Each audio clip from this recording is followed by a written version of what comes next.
How to use Windows PowerToys FancyZones. Hello guys and welcome back to the channel. In this video, I'm going to show you how you can use Windows PowerToys FancyZones. So let's get started.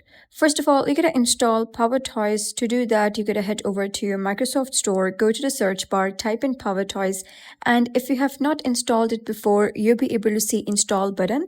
Click on it and then you'll be able to see open, click on it and you'll be redirected to PowerToys settings. At the top, you'll be able to see search for settings. So you're going to simply type in FancyZones, simply type that down. So basically, you have to enable FancyZones first. So you'll be able to see a toggle button right next to it. So you're going to toggle it on and then you're going to click on Open Layout Editor.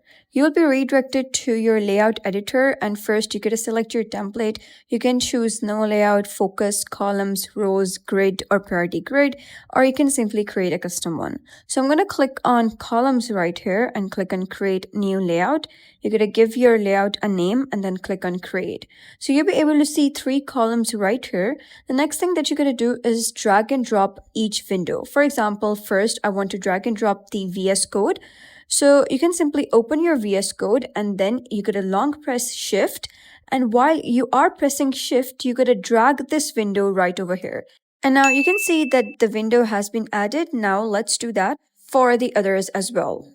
And just like that, using FancyZones, you can group your windows nicely in front of you on the screen. So if you found this guide helpful, give it a thumbs up and don't forget to subscribe for more helpful tutorials. I'll see you in the next video.